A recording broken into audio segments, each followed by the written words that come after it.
Glory to Jesus Christ. Today is Friday, March 27th, the 33rd day of the fast, almost to the completion of the fifth week of the fast. And this year, this fifth week has been amazingly blessed. On Monday, we were able to celebrate the canon of St. Andrew in its entirety, read the life of St. Mary of Egypt. On Wednesday, we celebrated the great feast of the Annunciation. And then tonight, we'll celebrate the Akathist of the Theotokos. Tomorrow is the Saturday of the Akathist in the rhythm of Great Lent. And then, of course, leading to the fifth Sunday when we remember St. Mary of Egypt. So many blessings during this fifth week and much hard work that we put in. So one of the things that we struggle with in life, all of us to some degree, is wealth and riches. And these are things, whether it's money or goods, that can take us over. They can literally possess us. Actually, Father Alexander will say that today, that they can take us over. And one of the struggles is that we're able to let go of earthly things. And of course, being able to share them with those who are in need and not to have them completely bind us. And so Father Alexander will begin by reminding us that there's more about riches than only money.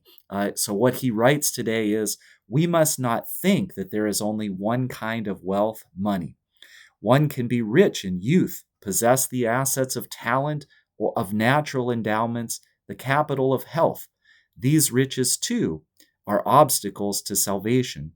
Material wealth enslaves us, sharpening our self-interest, corroding our heart, overwhelming us with anxiety and fear. Like an insatiable demon, it demands sacrifice. Instead of serving us, it usually makes us serve it. But is it not the same with the treasures of health, strength, youth, beauty, talent?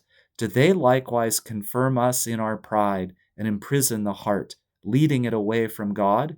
Yes, indeed, blessed are the poor in the world's goods. How easily they gain evangelical lightness of spirit and freedom from earthly fetters. But blessed are those who lack health and youth, for he that hath suffered in the flesh hath ceased from sin. 1 Peter. Blessed are the ugly, the ungifted, the unsuccessful. They are free from the chief enemy, pride, for they have nothing to be proud of. But what are we to do if God has granted us this or that earthly talent? Is it possible that we shall not be saved until we are divested of it? We may keep our riches, but not for ourselves, and still be saved. But we must be inwardly free of them. We must tear our heart away from them and hold our treasures as if we did not hold them. Possess them, but not let them possess us. Lay them at Christ's feet and serve him through them. An incredible reminder to us that when we think of wealth, we might be stuck with only money or goods that we have, of which there's great temptations always to build that up. But to be reminded that there are other riches that we have as well, that we could have the possess a particular talent of some sort, that is a richness to have. And I think of one in particular. There could be many that we could think of, but one who's gifted with singing. And of course, in the Orthodox Church, this is something that we're always doing. And we would almost go as far to say, if that is a talent that somebody has, that it would almost be sinful to hide that, but that we're not doing it for ourselves. We're doing it to the glory of God. As we use our voice, that it's to the glory of God, that others would be able to hear in a beautiful way the gospel, the hymns of the church, and all those things. So we're given riches in the things we have. Also, he mentions about just being young, and we could be stuck on that, that it's hard to get old, but we have to be able to do that and let that go. In Matthew's gospel, we hear that it's easier for a camel to go through the eye of a needle than for a rich man to enter the kingdom of God.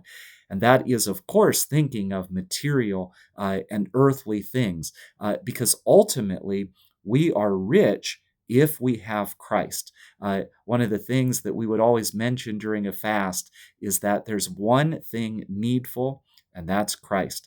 And throughout life, we're tempted by the evil one to think that there are many other things that are needful. And of course, we have to be able to part with all of those things that we have because ultimately they're not ours, but God's. There's a beautiful hymn from the Orthodox funeral service. In truth, all things are vanity, and life is but a shadow and a dream. For as the scriptures say, in vain does every one who is born of earth busy himself. When we have acquired the world, then do we take up our abode in the grave, where kings and beggars lie down together.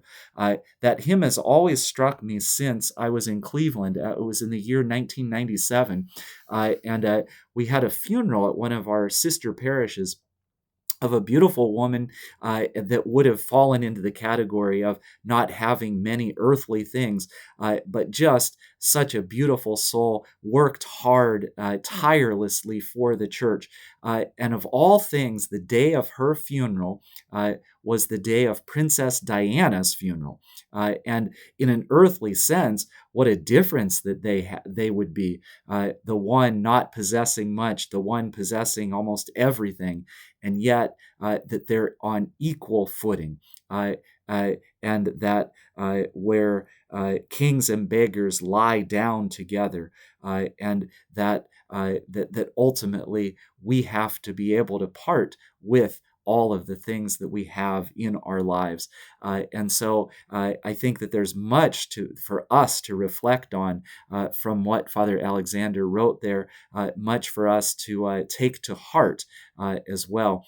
And we have to be honest with ourselves that it's a struggle, and that we're being fought on these things as well.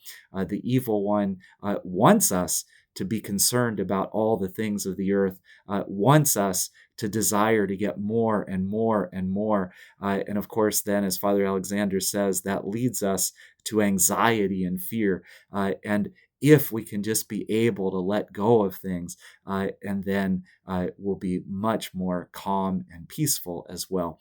So may we learn a lot from these words from Father Alexander speaking about wealth. Glory to Jesus Christ.